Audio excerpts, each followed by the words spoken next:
Hey guys, it's Nora from Tropical Buzz. Today I'm going to do a video on my Bauhinia Variegata, or my orchid tree. You can see how tall she is. It's the middle of June, guys, and it has seed pods that are ready for picking. A lot of them have fell to the ground. I will get closer.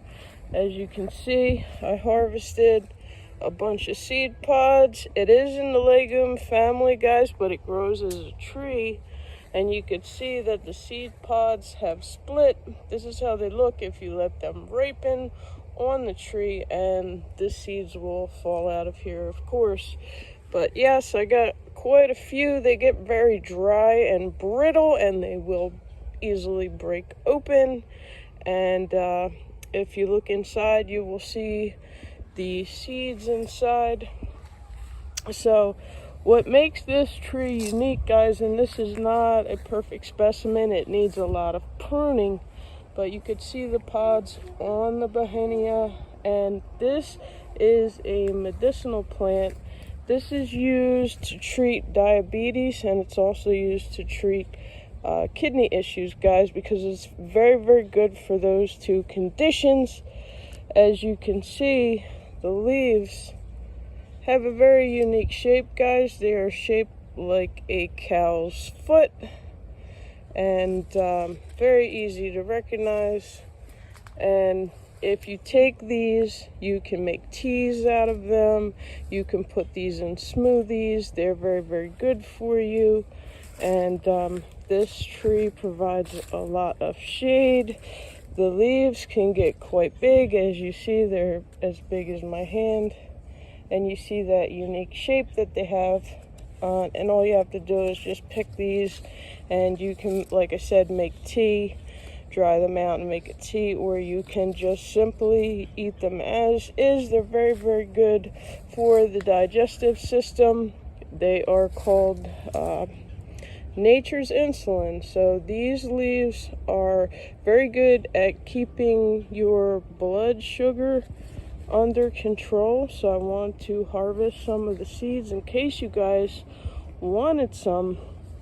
And this tree is very hardy. It's considered invasive in some places, including the United States, but because it has medicinal purposes, I keep it in my backyard. And it set a seed over here, guys, and I actually cut this one down, and this one came back. It's as you can see, there's a stump there from where I cut one down, and they just spring up again, guys. If you cut them down, they're very, very hardy. And this one, this smaller one, I'll back up for you guys. This smaller one is actually a purple variety, and it has beautiful purple flowers. And I don't do anything to these plants, guys. Here are some new shoots, nice and healthy. I do not fertilize, I do not water. I just let nature take its course with these. And they are in the back of my backyard, so they are not in anybody's way. An interesting thing is the leaf cutter bees love these, and as you can see, there is a sign that a leaf cutter bee has taken a piece of this leaf, and what they do is they roll these leaves around their little bodies, and they make cocoons with them, and then they hide in little holes in like a wooden fence, or in tree stumps and different things like that. And I could show you some different places where there are signs that the leaf cutter bees have been active, and those are great for the garden because, of course, they will pollinate your plants. I know there was one area where they were really going to town here. Here's a perfect example. See those perfectly round holes? That's the sign of the leaf cutter bee, and they take those and fly away and go make their little cocoons, and then start their life cycle all over again.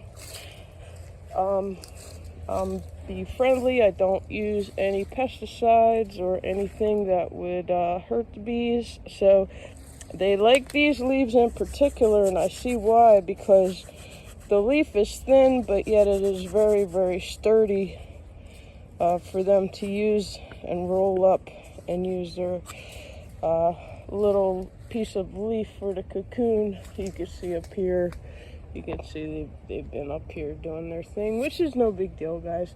But I wanted to show the seed pods because they ripen in June. The flower, they do flower in spring. This big one here gets white flowers on it. This has to be at least a 30-foot tree, guys, right now. And you can see how big the leaves get. So I wanted to show this off. Bauhinia Variegata. There are many varieties. Some are white, some are purple, some are pink. There's even a different variety that is yellow. And yeah, it is a medicinal plant, guys, and it's good to know about these sort of things. People even buy bags of these leaves so they can put them in their smoothies, or put them in their different dishes and stuff for health reasons. If anybody would like some seeds, hit me up, because I do have a whole bunch now that I just harvested. So I wanted to, you can see the pods way up there. It's a fantastic shade tree. Here's a bunch of pods there, just ready. So yeah, I have plenty if anybody is interested. They do tend to be a little hard to find. So I wanted to feature this because I do have this growing in my backyard, and I can share this out with you guys. Again, it's good for kidney issues. It's good for probably about 10 different health conditions. You can go ahead and Google that if you want to do some research.